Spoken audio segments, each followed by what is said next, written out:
internet connection disappeared. Here I am in central Pennsylvania, and it's just like I'm back in parts of Africa in which my internet connection just goes offline for no reason whatsoever. So for those of you who are watching my Stray Voltage live stream, which was rudely interrupted less than 10 minutes ago, and I went offline, my humble apologies for that, but I had no control of it. And so when I close out this video, I'm not going to bother using Giselle Phillips-Mensah because it's just me at the moment. And I just want to come back and let people know that the reason that I dropped off wasn't because I went away angry or because the red ants had gotten to me. But I want to let folks know that simply got disconnected. So there you go. So that's what happened. The modem had nothing on it, no signal whatsoever, which was really bizarre. And so I went and disconnected and rerouted, and initially nothing happened, so I had to do it again, and then it came back. I'm not sure why that is. I'm connected by a LAN network card, but we did get cut off, and that is what happened. So anyway, so once again, thanks for those who tuned in for the live stream tonight. I'm back up now. Actually, I got to go in and end the other one because it's still running in the background. It's going to mess up the timing on it, so I'm glad that I'm back online so I can end that thing now. So it has loaded up again, the studio, and I need to end the stream. There we go. End the stream. Okay. Yep. Yeah, Blake Nerdin came on and says something happened there. So the stream is ended, so that one's taken care of. So let me get back now to discuss this and wrap up here. So this was the post-Tito Mboweni. We really got struck, and now I'm on. 3 people are watching, apparently, so thank you all for coming back, those who came back and watched. Who's there? Dogbreaker. Hey, Dogbreaker. Thanks a lot, man. Yeah, Red Ants struck again, ladies and gentlemen. Thank you for coming back, a few viewers. Good to see you again. So now that stream's over, we can start a whole other program. No, I'm just kidding. I have no idea what happened there. My cable was still up, so it must have been some network issue on this end. But I completely lost all internet in the house, and I had to reboot my router twice to get my internet connection going again. Tony, where have you been? Welcome. You just missed a 2-hour and 30-minute live stream, my friend. And I know you're up there in Canada. You guys get unlimited data like we do in the U.S. So anyway, but folks, my apologies for that stream ending abruptly like that. It was weird. We haven't had that red ants nonsense happen for a long time, so I'm not so sure what happened there. But anyway, so I was letting folks know about a new site that was announced on Twitter called Creado, and there's a piece by Nick Searcy talking about it. And so you know what? Let me see if I can find that again, because that was really cool. Here we go. So what I'm going to do again here is I'm going to bring this thing up, and I'm going to play this just so if people know what I'm talking about. I'm going to talk a little bit about this, and I don't want to just, be here and be gone. So let me go ahead and do this. I'm going to close my screen, and I'm going to play, well, there's the H1B1. Okay. I'm going to play this video, which is from Twitter. So let me get this on the other screen there. Okay, there we go. Let me take myself off, and I'm going to play this video, and you guys can listen to this very quickly. It lasts for about 2 minutes. It's pretty interesting. Oh, you just got home from work, Tony? Okay, got you. Yeah, here we go. The gatekeepers have lost control. The Hollywood border is now wide open, and it's time for an invasion.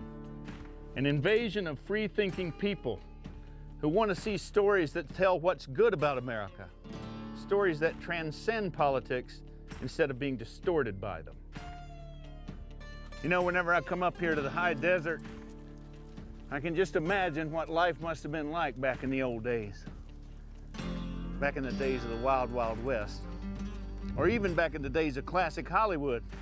A lot of those old westerns that we loved, the John Wayne movies, they were all shot right around here.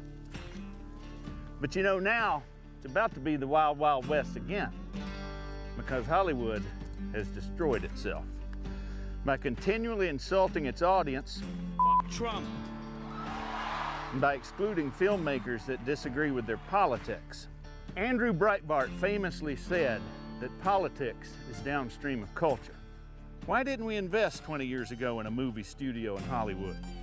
Why didn't we invest in creating television shows? Why didn't we create institutions that would reflect and affirm that which is good about America? And the answer is that up till now, conservatives have not respected the power of storytelling and have not recognized the impact that it's had on our culture. It is long past time for conservatives to get into this game. before another generation gets poisoned. And the way we get into the game is not just with content, but with a platform that will deliver the content to the audience that is hungry for entertainment, that does not insult their faith or their country. And that's where Criado comes in. You know, Hollywood destroyed itself through its narcissism and with its looking down on the little people in its audience. I'm sorry, I'm so sorry.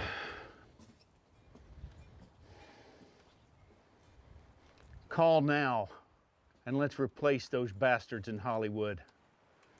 For God's sakes!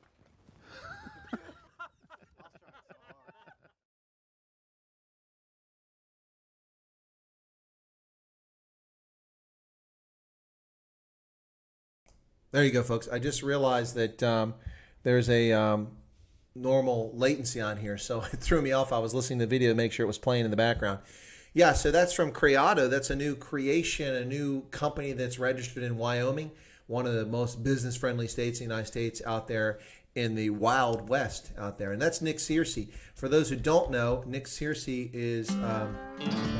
There we go. The gatekeeper. Nick Searcy is an actor, well-known actor, and one of his best-known roles was as the boss in the show Justified, starring Timothy Olyphant. So they're starting a new social media, or not a new Hollywood studio, not a Hollywood studio, but a new studio to replace what Hollywood's doing, to treat people with respect. Anyway, being led obviously by conservatives, and I wrote to them and asked about it, and I received an email from the founder who told me that I'm locked in. They're interested in me contributing to their network when it comes along. So that's pretty cool. Anyway, kind of cool stuff. Hey, Petrus, welcome back. Tony was watching an Edward Snowden thing last night. That's interesting. Anyway, and Tony just got home. Yeah, we got about a dozen folks tuned in with us now. This was just to come back on and apologize for the Red Ants having captured my stream and ending events on me. So we got cut off. We were just about to end the stream, and it just died. So folks in South Africa have probably dropped off, with the exception of a few here. I see Dogbreaker still with us, and Petrus Oosthuizen. So thanks for joining us and being with us. Yeah, Bosch and Petrus members there. Let's see. So Tony, you're not a member. You didn't sign up for membership. I thought you had. Or are you on a mobile or something? Anyway, so yeah, Charles Bronson, Clint Eastwood, John Wayne. Those were the days of Hollywood, weren't they? It's funny because Hollywood, for the longest time, was very much a conservative community. And if you go back in the 30s, 40s, and 50s, you'll find that most of the people who ran the studios, in many respects, were conservative, and the actors. And that all changed at some point.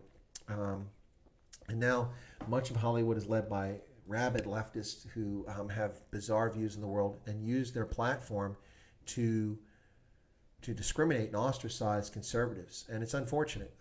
If your argument is so sound, then why do you need to demonize your opponent? Why do you need to undermine their livelihoods and destroy their platforms and destroy their ability to share their thoughts and ideas? Well, to me, that speaks of an inferiority complex, or people who know that their message is not valid and that the only way to convince people is to shame them, cajole them, propagandize them. Yep. Bosch says, I think it might be time for a new Wi-Fi router. Had similar issues and found that my old router would automatically drop out. Yeah, but I'm not on Wi-Fi. Bosch, I lost the internet. Thank you for the feedback. I lost the internet. That's actually what happened. I'm connected by a LAN card now. That's how I solved the Red Ants issue, and I haven't had it for ages. But the internet actually went out. It was probably the local switching station, which is a couple clicks from here. Occasionally they have hiccups and problems. So I also lost power the other night. It's like being back in Africa, man. My power just it just died on me a couple nights ago and just went out for no reason, and it came back up within a minute, but we lost power in this neighborhood. So I'm not so sure what's going on, but that's probably what it was. But yeah, I agree with you. The router that's here is from Comcast, and it's old, and it should be replaced. In fact, they've just raised my rates by $30 a month for the same service, so I'm going to contact them, and this time I'm going to tell my service provider, listen, you guys have been talking about offering military and veterans a discount for years. I'm a shareholder of Comcast, and I've seen nothing in the way of a discount. And I actually talked to the head of military veterans affairs at Comcast because they came to Union Bank of Switzerland meeting last year, in which I was at, about potential work opportunities. And I met the person who's responsible for that, a retired general officer from the Pennsylvania National Guard, and they said they were working towards this. They would be introducing it the next year. Well, here it is a year later, and I haven't seen anything from Comcast for active military and for veterans. So a lot of businesses offer discounts. They don't. And actually, their competitor, Verizon, is offering their fiber optic network at a much lower price. So I'll go talk to them and see if they can't offer me a better deal. And certainly at least give me an upgrade of equipment, because clearly that equipment is faulty. Anyway, but this wasn't a faulty equipment issue. It was actually local access to the internet had gone down. But the cable is still up, so it's their router that handles the traffic. Anyway, my apologies for that, and thank you those you were able to tune back in. We were about to end this whole thing, and so now we've gone on. Give me a chance to mention Creato Media and Nick Searcy. That was pretty cool. So awesome stuff, and it was really awesome. I got a personal email from the founder of Creato, who responded to my inquiry to the company about what kind of creators they're looking for to contribute to their studio. And it was a very positive email. So I'm looking forward to that happening at some point, but that's months away before that happens. Yeah, it's a different issue, Bosch Deborah, and it's just unfortunate. If I just finished, if it had lasted 5 more minutes and I'd gone off, I wouldn't even notice, because I would have been out exercising. Wouldn't have even known that the internet had gone out, because I wouldn't have been using it. Well, there you go. So anyway, ladies and gentlemen, let me get, where's the chat here? I didn't sign into the chat a few minutes ago because it would have interrupted that browser. And okay, cool. All right, cool. Anyway, so look, any questions? Because we were closing the stream. I'm happy to talk for a little bit here if people have questions or they just want to chat about something. So anything that anyone wants to discuss. And I don't know why people weren't notified of the other stream, because the other stream I posted hours ago. I actually put up hours ago. I did the other stream. I listed it when I finished talking to Odin Mosier earlier today. So Odin and I talked at 11 o'clock Eastern Standard Time, 5 o'clock in South African Botswana. And then that was over by 6 o'clock and noon here, or well, 12:30 and 6:30 there. And then I went ahead and posted this. So it was a full hour before I went on with the stream. So I don't know why people weren't informed of that, but it's interesting. Thought it was a fresh start. It is a fresh start, something new. It's important for business to look after customers, go through on promises. That's how you build goodwill business. Absolutely, Boss Deborah. Absolutely true. And Comcast has lost that personal touch. It's a huge, massive corporation. It owns NBC Universal, has movie studios, television networks, sports programming, does the Olympics, major sports events around the world. They're also the ones who have the rights to much of the rugby. So, for instance, if I wanted to watch the Rugby World Cup after I came back from the qualifying round to watch the playoffs, the knockout stages, I had to pay NBC Sports Gold for the privilege of watching that. It was $100 some. Outrageous. And then it got me all the Premier, the Premier League, the Pro 14, those things were included in it. And now none of that's happened. Have they offered me a discount or an extension for next year? Nope. They just took my money and gave me no rugby in return. And on top of that, I paid for the Rugby World Cup access, and I paid for a year's subscription. So I would have thought I would have access to watch all the Rugby World Cup games for 1 year. Nope. After about 30 days or 60 days after the World Cup ended, all of the World Cup games were gone. I couldn't watch them anymore. So I really felt cheated by NBC. Huge corporation. But again, as I said, I'm a shareholder. I have a small number of shares from that. Would you talk to streamers from China proper? They're pretty positive and also try to... Dogbreaker, I'm happy to bring people... I'd love to get Brandon Tatum on this channel. I'd also like to get some of these black Americans who are huge supporters of Trump on the channel so they can talk about their views. I've not intentionally focused on the U.S. side because it's so caustic. And I'm here... That's not that I'm afraid to talk about, but I just haven't talked about in depth about some of the things I really like to talk about in the channel. But I'd like to get some of these folks on, but I have to reach out and somehow be able to get in touch with them. I don't know them personally, so that makes it challenging. But when it comes to China, listen, I'll talk to people in China. I don't have any problem with that. No, but I don't know anybody in China other than an American journalist who's there. It's the only person I know in China proper. And I've actually appeared on the China Africa Report, which is a program run by an American journalist and a South African who run that program. And I've actually been a guest on their program. and done. But that's a podcast. That's not a video stream. So, Harley W says, "Why was Hollywood able to thrive in California? Isn't there some interesting history behind it? Just wondering by any chance if you know."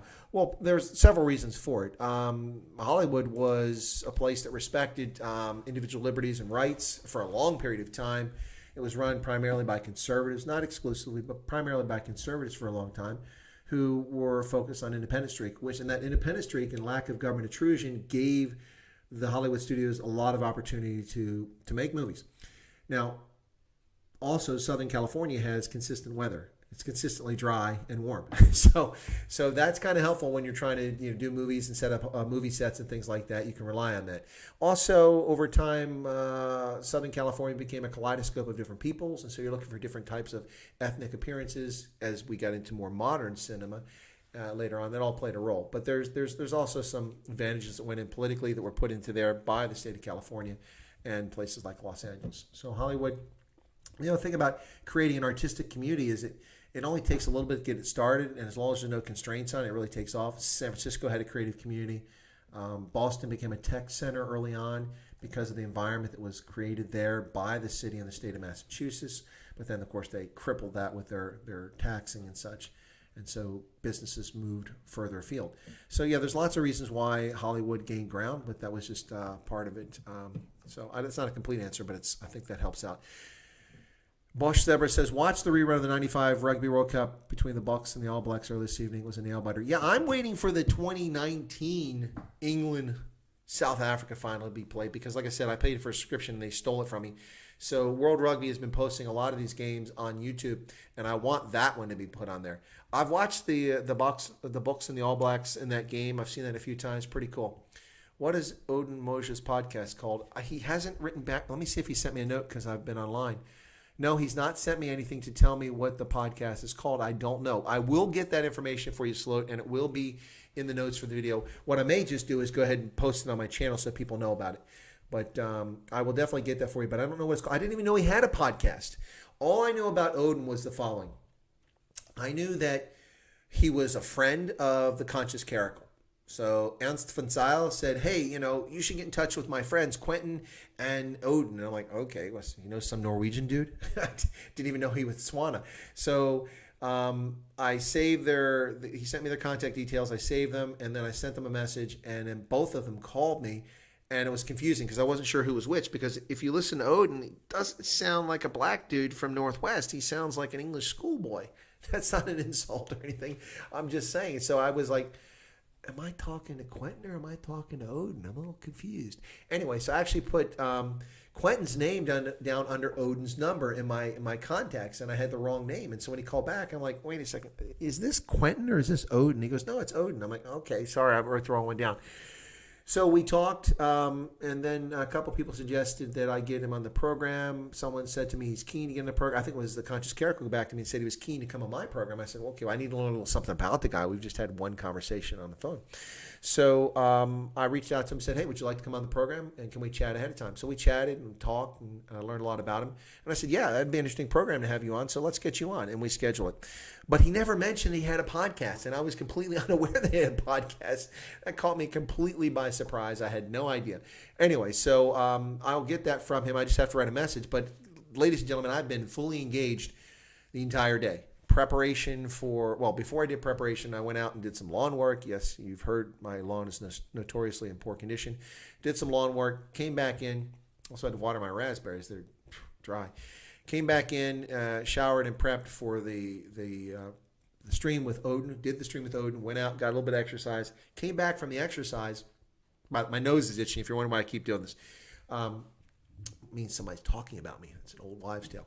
Anyway, so went out and exercised, came back, caught a little bit of the Three Amibros. As soon as I got off that, I went straight from 1 minute to the next into doing my live stream. And then that went on for 2.5 hours because I got to the hour and a half point where I was going to cut off, and we still had like 40 people that were chilling out and enjoying the session. Went to 2 hours and got a little bit beyond that, and I said, hey, people got to go take off. And then I said, should I stay until the end of the hour? People said stay, and then the red ant struck, and I lost my internet connection. Anyway, so I've been tied up the entire day. I haven't had a moment to myself to run off and grab a bite and to do something. So I will get in touch with Odin. I will get that information posted and let people know about it. So don't sweat that. Like I said, I'll probably put a note up saying what's going on. All right. So yes, I'll get that information up. And again, sorry I haven't got it thus far. So let me get back to the chat here. So the No Script Show. Yeah, Doc Brady, this is definitely the No Script Show. You'll have to show us this lawn of yours. Yeah, actually, okay. Actually, I think I can actually get you a picture of my lawn right now. Just give me a second here. I think I actually got a picture of it here. It's kind of sad. This actually is not the most horrible. It's worse than this. But let me get to this, and I'll show you this picture. I'll bring it in. You guys are very patient here. Let me see. Let me find a picture, of a recent picture. Yeah, here you go. All right. So what you're going to see when I bring this in is I'm just going to do it this way rather than import a page. Paste and go. All right. There we go. Come on, load up. Load up. Oh, it's taking a while. There we go. All right. What I'm going to do is just bring this picture in so you guys can see it. And I'll explain what it is. Okay. So display capture. All right. So what you're seeing there is my lawn. Okay. You can notice that a lot of the lawn is actually kind of brown. See this here? This is not very pretty over here. Not pretty there. And this actually is one of the better spots in the lawn. The soil is very poor. It needs some fertilizer, which I didn't pay for this year. And then you see these spots here. What you see there is where there were gaps, where there had been weeds. And when they cleaned up the weeds, what happened was I had dead spaces, and then the rains came and washed the topsoil away. That was last year. So what I've done throughout the spring this year, and remember in the Northern Hemisphere, I think that's most of who's on here right now, but some folks are in South Africa. But here in the Northern Hemisphere, it's summertime, and we had spring for the last few months. So what I did is I went through and I filled in the gaps, like that right there, with topsoil, which I have to go pick up at a gardening store. And of course, in the middle of COVID-19, I'm doing this. Filled in the topsoil. I wet it down, then I put seed on top of it. And then after I put the seed down, I put compost on top of it. Water it, and then you have to water it like twice a day. It's very time consuming. And picture this over an entire large yard. I don't know if I have a picture of all of it, but anyway, that kind of gives you an idea of what's going on. And I'll show you what the seed looks like when I lay it down. So just a second here. But anyway, so that's kind of what's going on with my lawn. So let me get back here. All right, so there you go.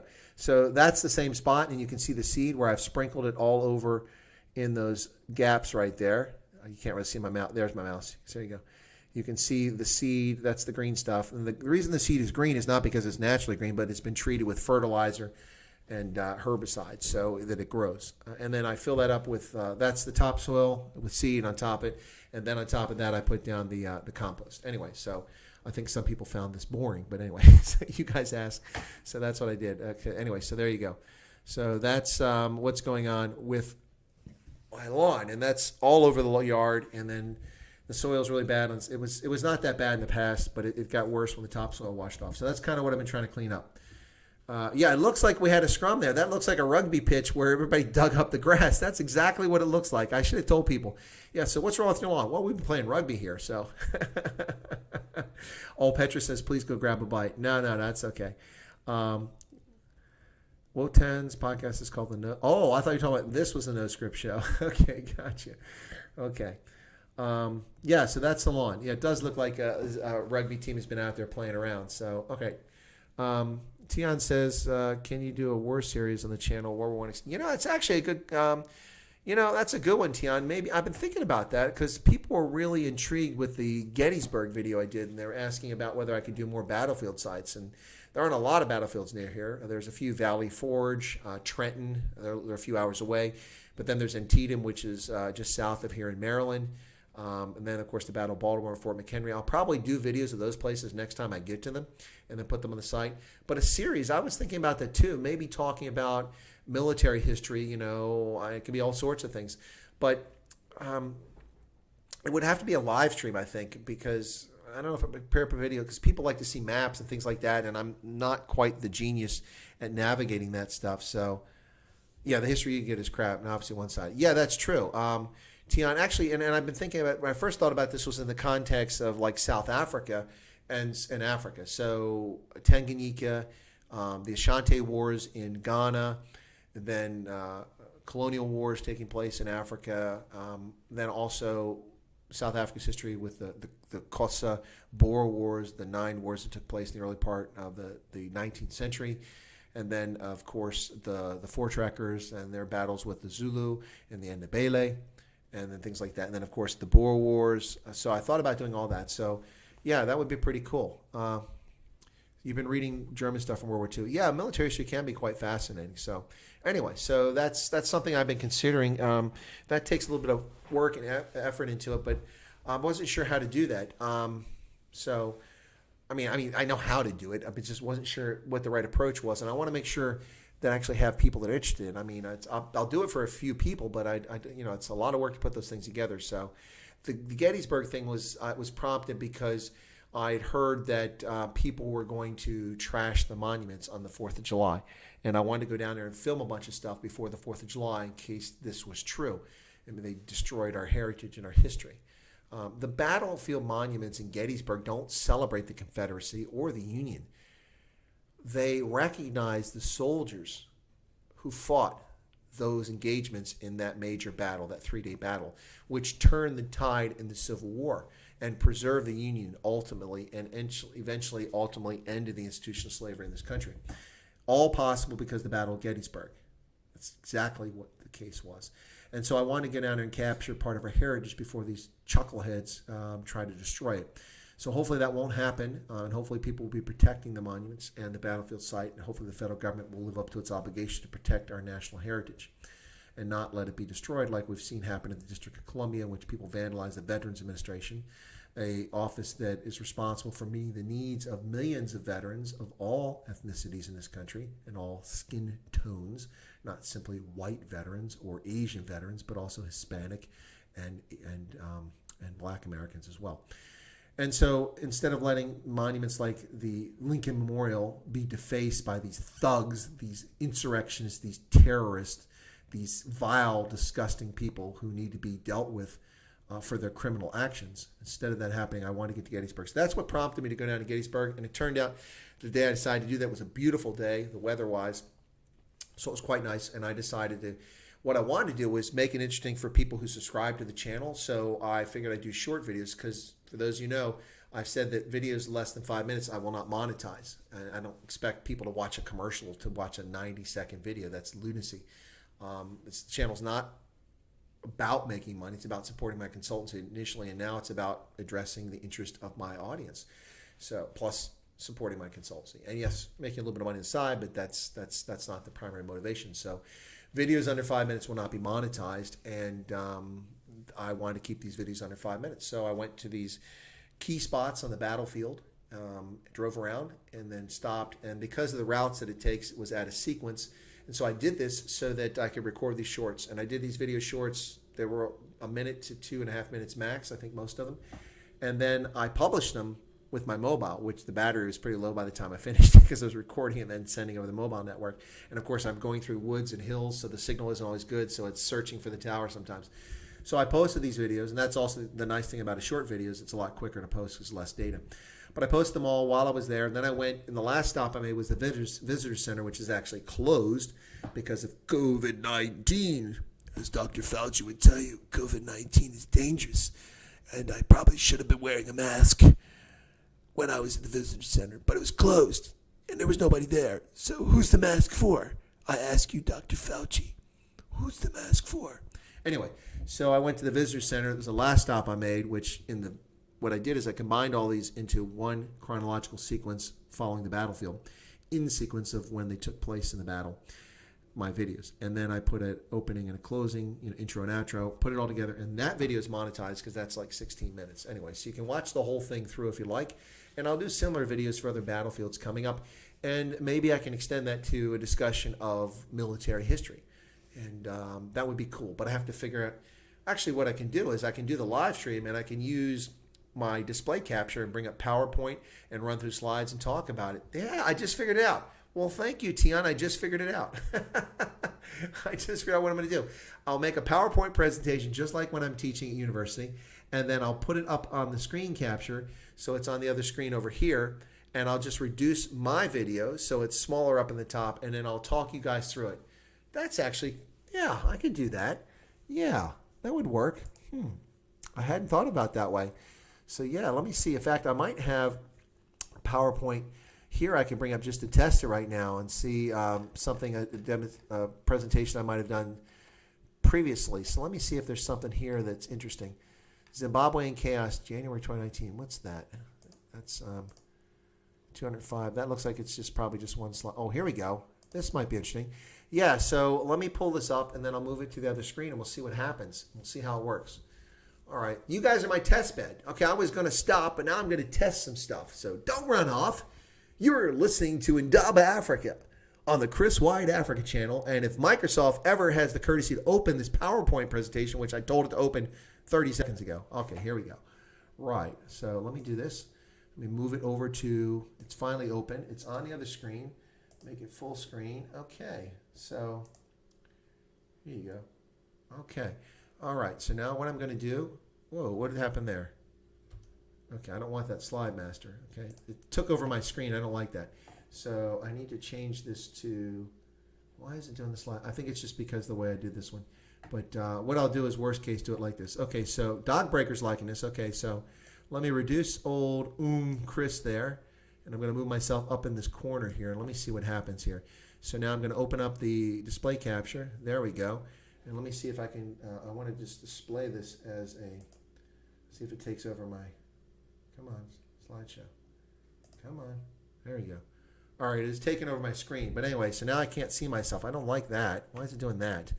Anyway, so let me just walk through it here. Oh, it's on this. Okay, I want full screen, not a slideshow. And why is it doing that? Okay, so anyway, full screen. View. Come on. Full screen. Why is it doing the full screen? Slide master layout. Anyway, this is probably the wrong one to pick. But anyway, well, let me just do this. So I'll put this up and I'll do it from this screen. So I can't see what you guys are saying or doing because of the way it's set up, but it's just this particular one. So this was from a presentation I did a year and a half ago in Denver at the 11th Annual Energy Africa Conference. And I was asked to speak about China in the energy sector in Africa. What I'm going to do is I'm going to go through these slides and see how you guys like it, and then I'll go back and read the chat, okay? So here's the display settings. Maybe I can fix that. Okay, swap presenter view. Okay, no, that's not what I want.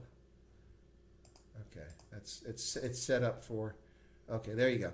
All right, so this is China and Africa, and here are the key questions and points that I discussed. What is China and Africa? What about energy in Africa, and what can China do for Africa? Because that's an important thing. People are always talking about, China is the great savior of Africa. Well, not necessarily. And what is Africa to China? So people think it's all about raw materials, but it's actually more complex than that. And we'll talk finally about China in the energy sector of Africa. So what about Chinese-funded African debt, which is something that we talked about when Comey Clue was on my channel, but I also talked about 18 months ago. And so here you go. First off, China is not the boogeyman, okay? People think that I hate China or I'm against China. No, I recognize who China is, and I treat them as such. They're a sovereign state. They're not an honest broker all the time, but they're a sovereign state, and they're entitled to their own interest.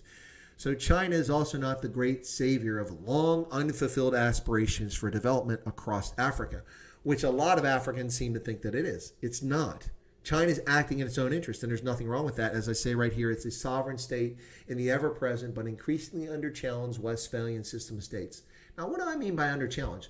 Well, the Westphalian system of states, in which states are the primary actor on the international stage, has been under assault since the creation of the League of Nations, and then subsequently the United Nations, although the League of Nations really didn't threaten the system, but the United Nations and multinational institutions had threatened the legitimacy and sovereignty of sovereign states. But that is paled.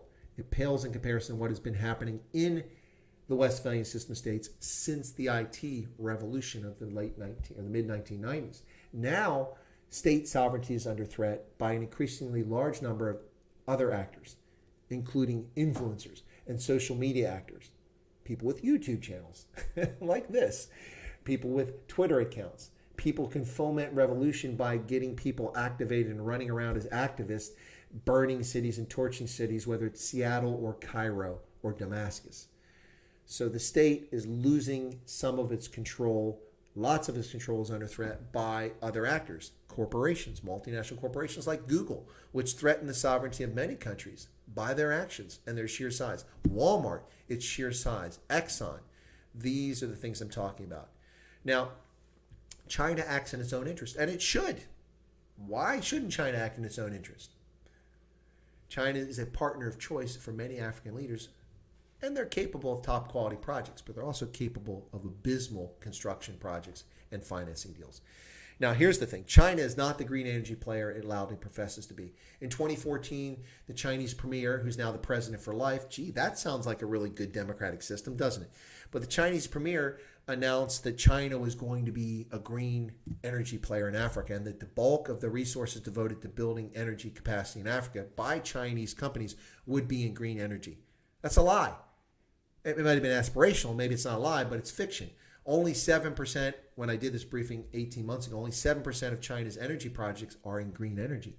The vast majority of them are traditional things that are dangerous to the environment, like hydroelectric plants and also oil and other sectors like coal. China built a $1 billion coal power plant on the island of Namu off the coast of Kenya. So they're not the green energy player they talk about. What about China in the energy sector? Okay, there you go. So what do you guys think of that? Okay? Are we still here? You guys still with me? What do you think? All right, so that's something I could do. And we could do a few slides, and then I could take a break like this, turn off that screen, and then just switch over to answering questions rather than just being, a lecture, because I don't want it to be a lecture. But let me just get my picture here. That's Super Chat. There's my chat. Okay, so that's what we could do, something like that. But I'd have to pick a different presentation. That one was set up so that it would work off of my tablet, because when I spoke, I don't like lecturing to people. Some people might think that's funny. You lecture all the time, Wyatt. No, I don't lecture. I engage in discourse. And if I'm a speaker and I give a presentation, I gauge my audience. Now, I can't gauge my audience here other than by your chat comments, which now that I can see them again, I can gauge by. But when I'm in an audience, when I have an audience in front of me like I did at this lecture, I don't like to read from slides. I mean, that just makes you the better dressed chimpanzee. Woohoo, there you go. I'm the better dressed chimpanzee. And for those who watched the stream earlier with Odin Moja, his totem for his subclan is a monkey. So anyway, the point being is that that makes you the better dressed chimpanzee. So a person who teaches or a person who gives a presentation, in my view, should be somebody who brings value. You can put facts up like I did there. You saw those on those slides, and I talk about specific issues. So for instance, let me make myself smaller here again so you can see it. But what I'm talking about here is so on this slide, I'll be talking about China and the energy sector in Africa, and I'll talk about demand for energy set to explode, and then you can read that. But then I'll expound on that and say these are the reasons why. Africans, by and large, are very small consumers of energy across the board all over Africa. What does that mean? Well, many Africans lack access to electricity. 630 million Africans, 643 million Africans have no access to electricity of any sort. No generator, no solar photovoltaic panels, no power grids, nothing. 643 million Africans out of 1.3 billion. That's an astounding figure. As people deliver electricity to these folks, whether it's solar or it's wind power or however the power gets there, they're going to come on the grid at some point or get access on a microgrid, and they're going to need energy. So the demand for energy without any, I'm not even talking about economic growth, just today, delivering electricity to 643 million people is a tremendous opportunity and a tremendous increase in power demand. Then let's talk about economic growth across the rest of the continent. And then throw on top of that, the population growing from 1.3 billion to 2.4 billion by 2050. And the amount of energy consumed in Africa is going to skyrocket over the next 25 years. So who's going to meet that demand? Anyway, so there you get kind of a feel what I'm talking about, okay? So what do you guys think? You like this? Do you think, is this something that would be cool? Can we do something like this? All right, true. Most things are more green than people burning wood. Yeah, well, Tian, in fact, that's part of what I talk about here. And you see that you need heating, you need energy for heating, cooking, and it's dependent on ecologically disastrous charcoal production. As you see there in Somalia, they've denuded what forest they have and trees, and it's financed terrorism like Al-Shabaab. And, of course, in Lake Malawi, the denuding of the trees surrounding Lake Malawi or Lake Nyasa, if you're on the Tanzanian side, has led to damage to the spawning grounds for tropical fish in Lake Malawi, because instead of the soil holding firm, because trees are holding onto it with their roots and covering it so that they absorb a lot of the rain, The trees are gone, they're cut down, they make charcoal, they burn it, they pollute the air, they get lung disease, and then on top of that, there's nothing to prevent the soil from washing into Lake Malawi with erosion, and it destroys the spawning bed. So there you go. All right, cool. All right, jumping between the slides and maps. Yeah, okay, then I'd have to make something specifically for this rather than just take older presentations I've already done. But obviously I know this material. So anyway, so you guys kind of like that. Well, let me think about that concept and how to go about it and what's going to happen.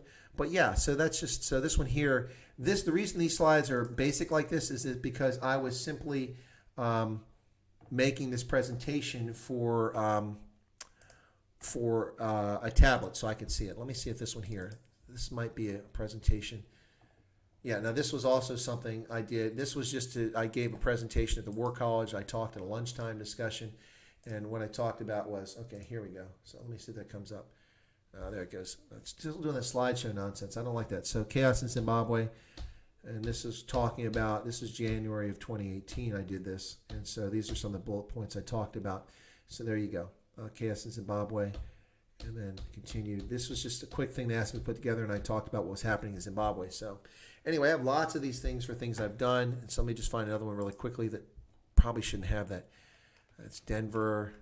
This isn't the primary PC where I have it. Most of these things are on my laptop or on a backup thumb drive.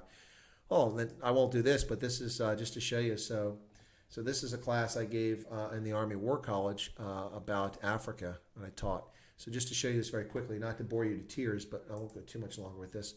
But come on, give me the full screen. There you go. There you go. All right, so this is from National Security Strategy and Policy 2202, my class, Lesson 2, Geography, History, and Culture at the United States Army War College. And this is what I taught. So I talked about the scramble for Africa. And no, I don't talk about ancient kingdoms and history of Africa. There isn't time. I get an hour and 15 minutes to teach this class to people, many of whom are from Africa and others who've never been to Africa, know nothing about it.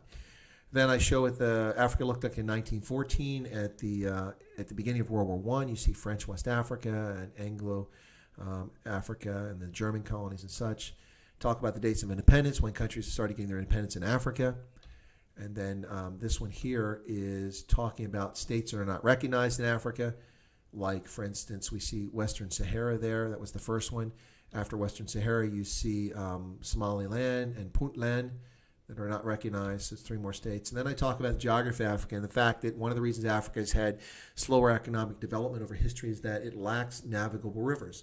If you look on this map, you see the Nile, which is an exception, but that's the only navigable river here. The Senegal River, the Niger River, the Congo River, the Zambezi, the Vaal, and the Orange River are not navigable. They're too shallow, have rocky parts, and do not make themselves conducive to commerce, and that's harmful. By comparison, Europe is full of navigable rivers that have facilitated the easy movement of goods and services and people for invasion and for settlement and for moving goods and services throughout Europe for millennia. And you see, especially rivers like the Rhine and the Danube are massively important bodies of water that have provided food, they provided shelter, they provided barriers, they provided means of moving heavy items like timber and stones and things up and down rivers and facilitated trade. And of course, in Russia, you got the Volga, the Don, the Dnieper, and the Dniester. All of it played a key role in this. The Elbe is also an important river within Germany, starts in the Czech Republic.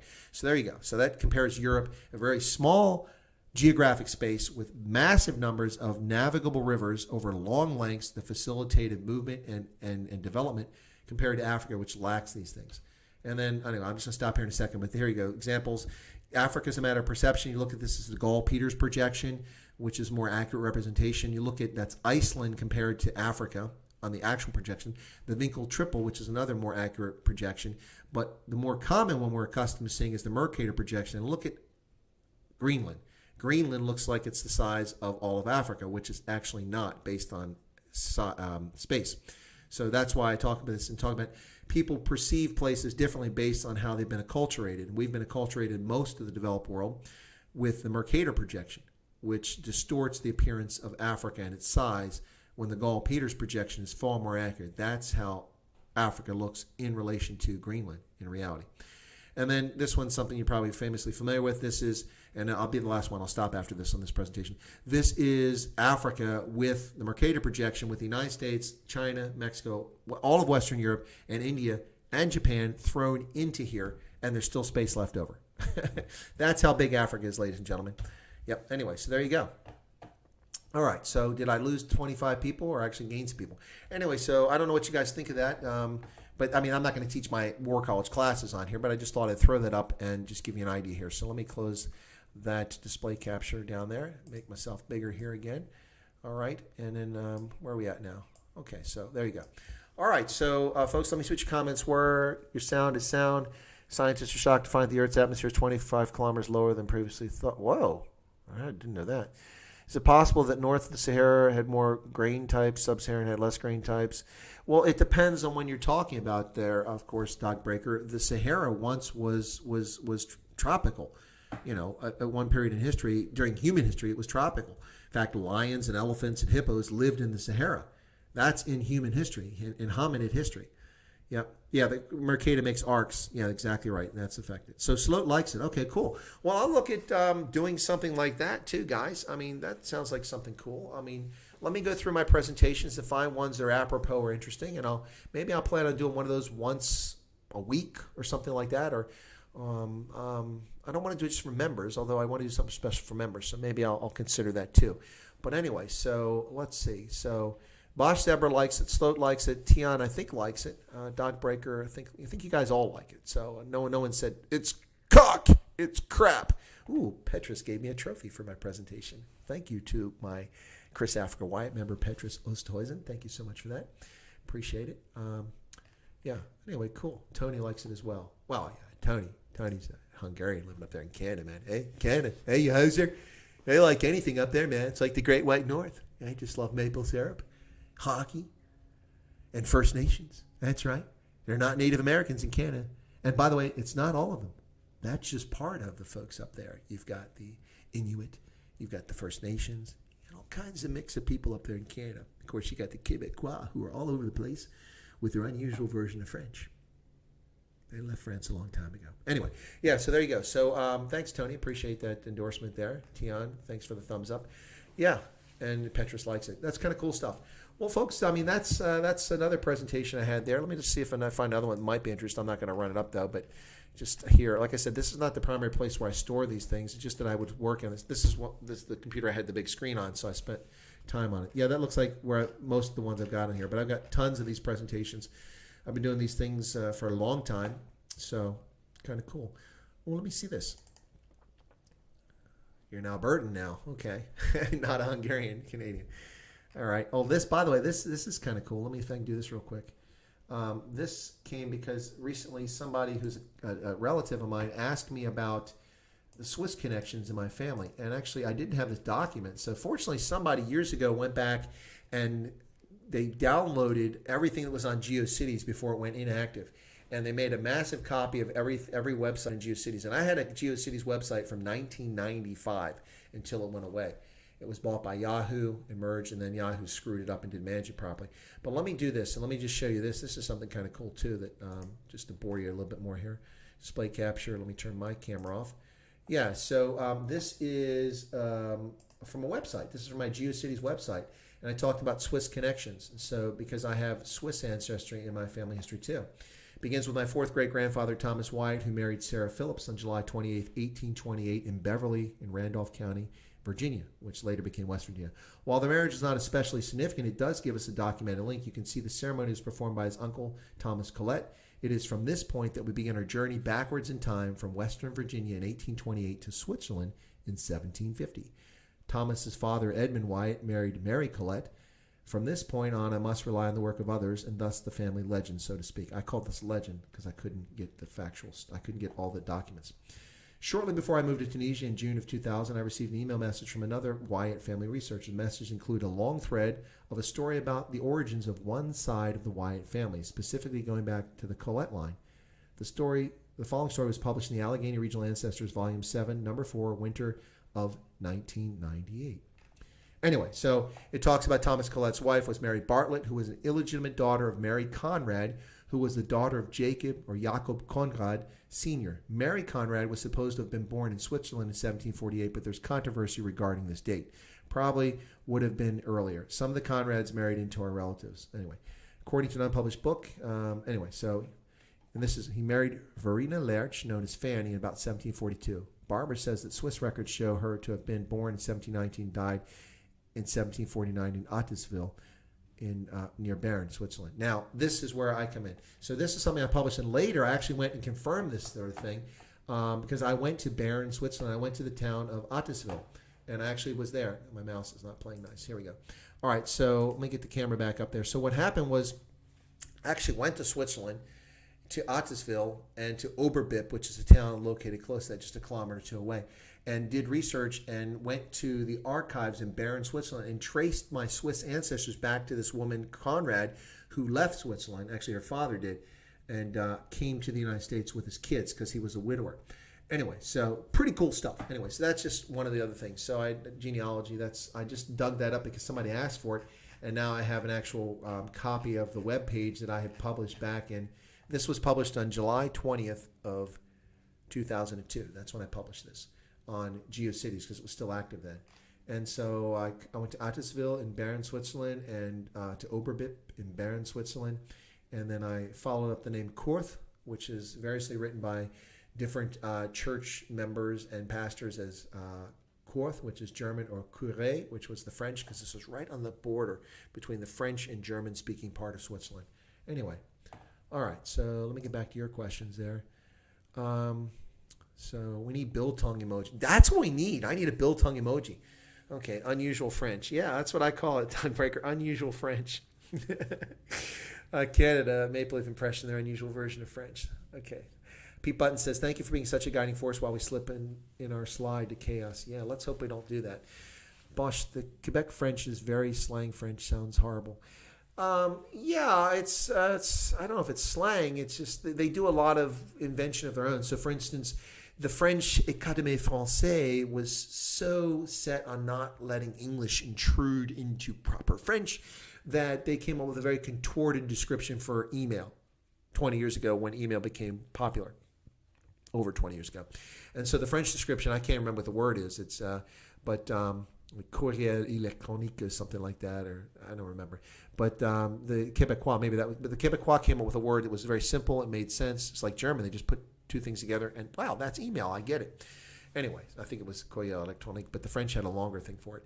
Anyway, so yeah, the French that is spoken in Quebec or by the Quebecois and other French speakers in Canada is very practical. That's what I would say. I wouldn't say it sounds horrible. It sounds practical. E-pause. Okay. Yeah. So how big is Chinese influence in Africa, Pete Buttons? Yeah, it depends on where you're at. In South Africa, it's massively influential. I mean, the ANC shamefully prevented the Dalai Lama from visiting his good friend, Archbishop Desmond Tutu, for his 80th birthday. How shameful is that? Why? Because their masters in Beijing said, don't do it. Don't do it. China's influence is important. It's critical in some countries in Africa, and it makes a big difference. In Zimbabwe, it's critically important. In fact, I would argue that the reason that the coup took place is because Constantine Chiwenga took a trip to Beijing, and he got permission from the Chinese to overthrow good old Comrade Bob. Yeah, that's my position. I don't have facts on that, but that's what I surmise based on the information available to me. Pete Buttons is throwing me a super chat that's just going to come up here in a second. Wow, this is just chatting with people. Thank you so much for that, Pete.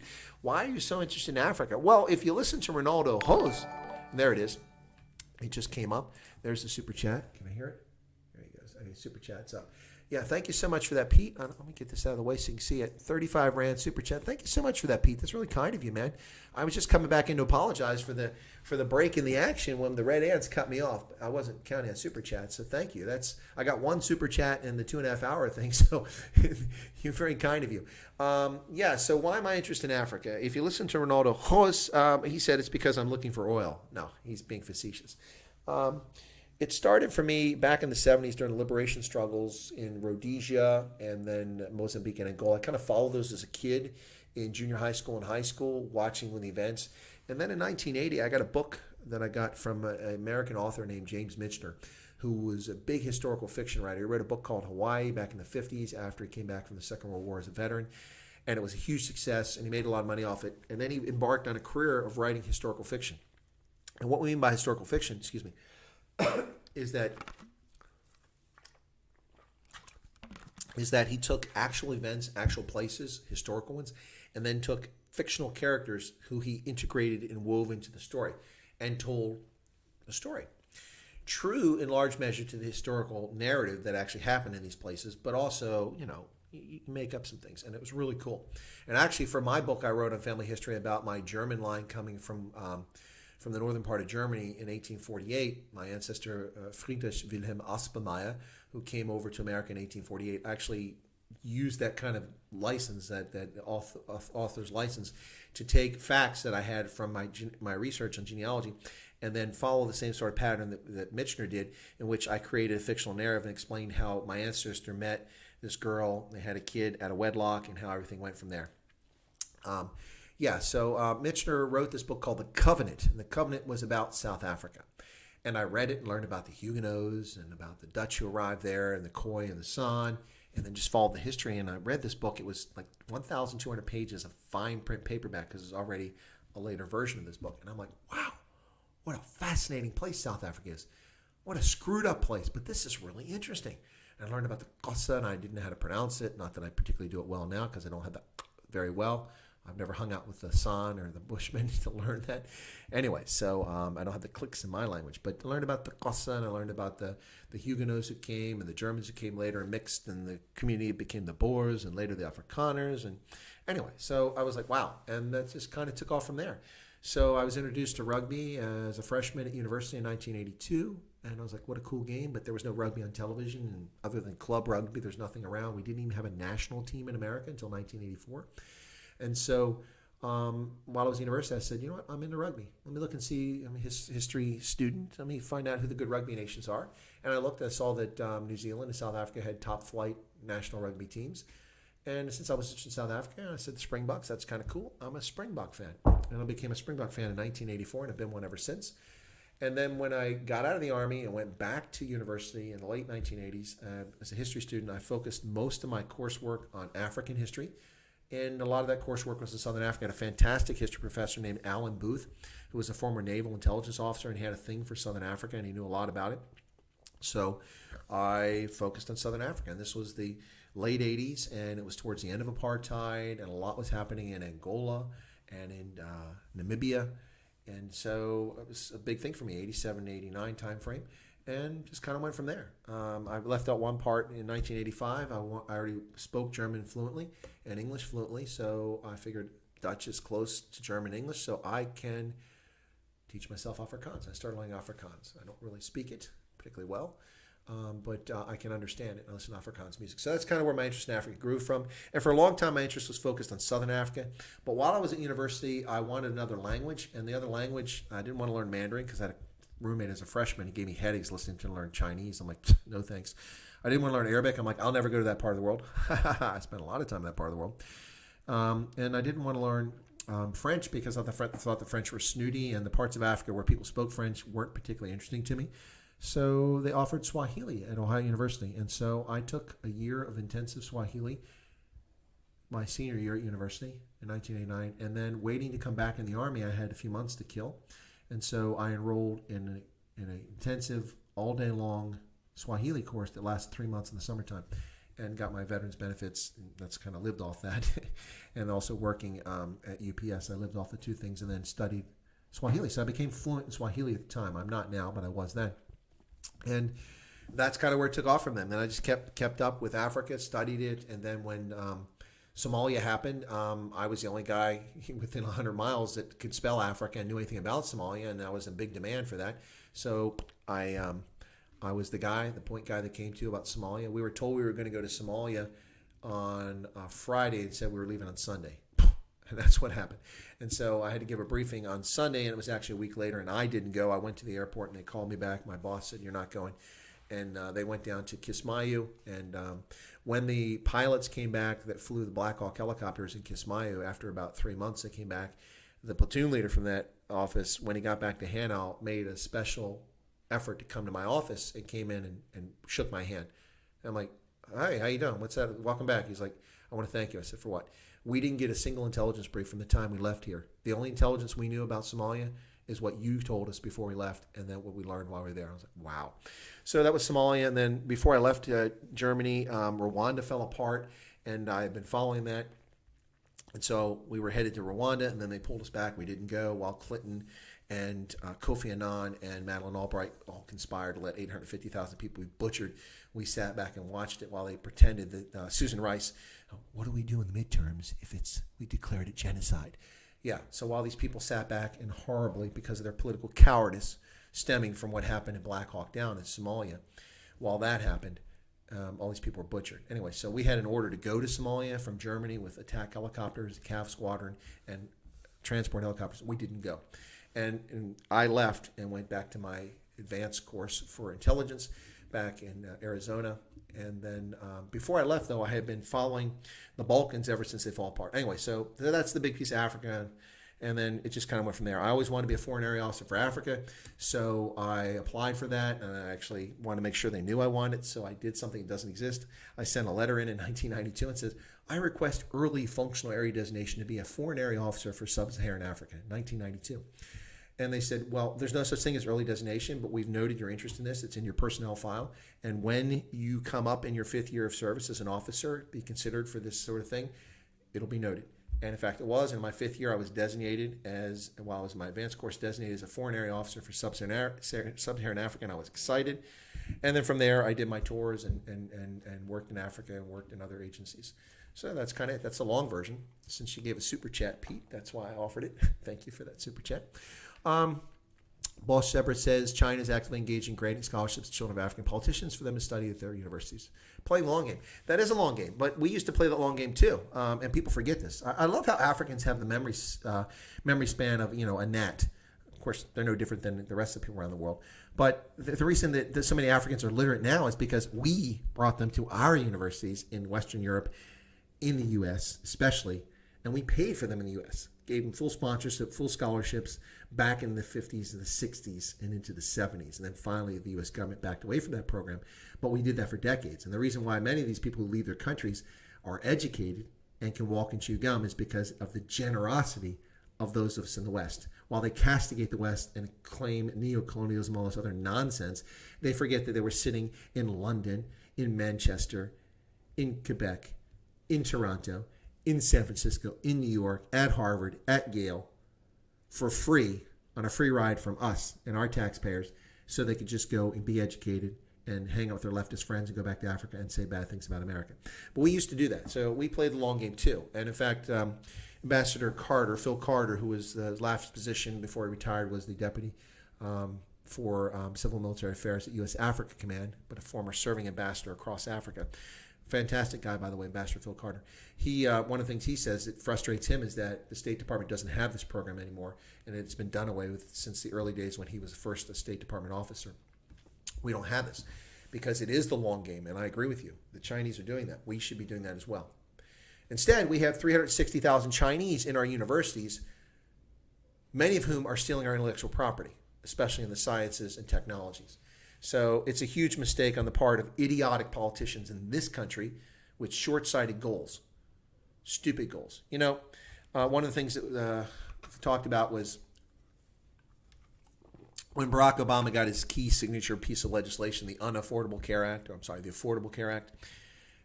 I said, this is nonsense. This does nothing for healthcare. All it does is jerry-rig and fix the insurance market, which is exactly what it did. So I said, if you want to fix healthcare, what you need to do is increase the number of general practitioners and increase the number of qualified nurses, registered nurses, licensed practical nurses, all the nurses of any kind. You need to increase them. You need to put more money into research for vaccines and for treatments and for drugs. And you need to build more clinics and hospitals so that every person in America can access their primary care physician twice a year for preventative maintenance so that we don't get type 2 diabetes, hypertension, high blood pressure, obesity, all lifestyle choice diseases of the affluent and the not so affluent. And then we reduce our healthcare costs. If we cut out type 2 diabetes amongst people who have no reason to have it other than their poor life choices, we would save $500 billion every year in this country just by reducing the unnecessary cases of type 2 diabetes. But no, we don't do that. We lie to Americans. We pass a piece of legislation in which the Speaker of the House of Representatives, Nancy Pelosi, you know her, the famous kowtowing, cultural appropriation, pandering piece of crap who put this freaking, kente cloth around her neck and took a knee. Yeah, that's who I'm talking about. She famously said that we need to pass the Affordable Care Act and then we can read what's in the legislation. Can you believe that actually happened in this country? So it did nothing to fix healthcare in this country. It did nothing other than create an unconstitutional mandate for Americans to pay a tax in order to be an American citizen. That's right. The government would punish you with a fine if you didn't sign up for insurance. There's nothing in the Constitution that authorized the federal government to force Americans to pay a fee to be an American. That's entirely un-American. And John Roberts, the Chief Justice of the Supreme Court, was the deciding vote that eventually upheld that ludicrous situation. Anyway, John Roberts, the not conservative member of the Supreme Court.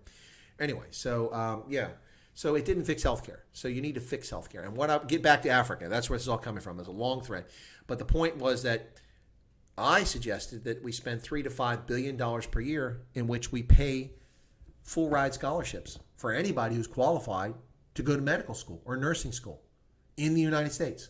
I don't care where they're from. If they're from South Africa, they're from Mozambique, if they can speak English and attend a school and they meet the qualification standards, you're welcome to come over here. Full free ride, tuition, room and board. You are welcome. Even give you a little stipend to pay for a laptop if you need it, because everyone needs a laptop in school. Not going to pay for your MP3 player, but give you those things. That's right. That's what I'm talking about. And guess what? That would change everything. Now, there'd be a payback. You know, the government, the taxpayer, some sort of payback. Now, that payback could be, if you're from Tanzania, that you go back to Tanzania and you become a primary care provider or a general practitioner, and you deal with issues that are important to the U.S. taxpayer in our support to Tanzania. Or if you're an American, you go to provide a field that we need. Then maybe that's plastic surgery because we need someone to help burn victims. Or maybe that's a general practitioner. You don't have to do it forever, but you have a payback period of time. You can work for a private business as long as you fulfill a need that is in the public interest. Now, that's not a very conservative position. I'm talking about using government, public funds to pay for that. But that's a solution. That's the solution. It's much more detailed than that. And I'm not a politician. But these lying politicians come up with an insurance rigging scheme and call it the Affordable Care Act and lie to the world. And to this day, you still find out that Donald Trump got rid of the mandate. Yeah, it's unconstitutional. Anyway, cool. So you guys sound like you like this. Look, I've gone over an hour. Sean said he'll be right back. Maybe I shouldn't go when Sean's gone and wonder what happened. So let me wait for Sean to come back. Anyway, so that's a lot of riffing on a lot of topics there. Let me close some of these windows here while I'm chatting. But close my PowerPoint. There's another PowerPoint. And geez, another PowerPoint. I got 3 of them up. I didn't realize that. Get rid of that photo. Anyway, so so for those who were here with me earlier, thanks for coming back in and joining me for another hour now. We've been here for an hour. Wow, good Lord. I definitely need to stop here sometime and do something else. But been a long day here. So I want to thank you guys really for tuning in. It's really cool of you guys. And thank you so much. I'm going to put a note up here for Sean. Sean, okay, at Sean H. We ended. Haven't ended yet. What if he comes back? He stream. Thanks.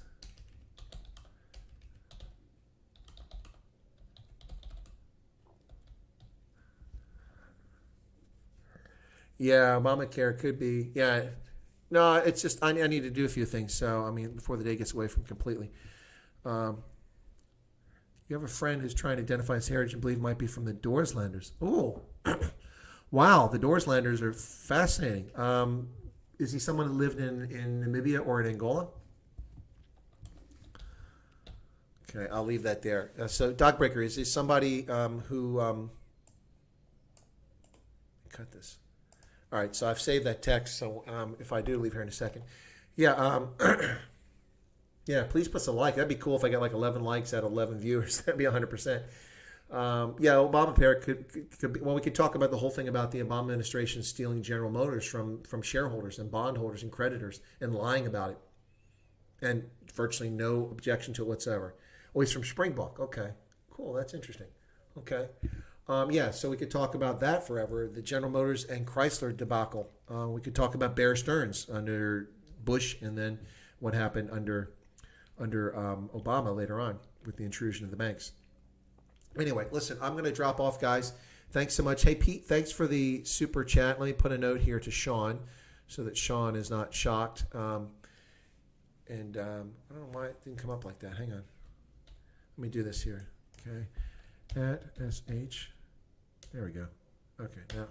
Oh, no, it still came up the same. Anyway, folks, thanks for tuning in for a follow-up. For those who are seeing this after the fact, you'll see that we did an hour and 9 minutes here just for me to say the reason that we got cut off was that the red ants knocked out my connection. So anyway, ladies and gentlemen, thank you so much for your patronage, for being subscribers to my channel, for being members, because there's a few members here. Bosch Zebra, Tien's a member. Thank you guys for being members. Petrus is a member as well. Thank you so much for that. Really appreciate it, for the super chat and for the super chat I got earlier. I'll be back on tomorrow, and I'll do some more reading from Dinesh D'Souza's book, The United States of Africa. Yeah, United States of Socialism. Boy, there's a Freudian slip. I'll do this tomorrow, and we'll talk more about some things in there. And also, I'll remind folks about Loving Life, Scott Bolson appearing on my program Friday, and I'll try to get someone on for the Saturday stream. Ladies and gentlemen, thank you so much. I think it's all gentlemen at this point, but have a pleasant evening. God bless. And I'll just put the closing video here, so that at least there's a logical end to this. Hang on a second. Where's it at? Where's my there it is. Here we go. All right. Have a pleasant evening. God bless.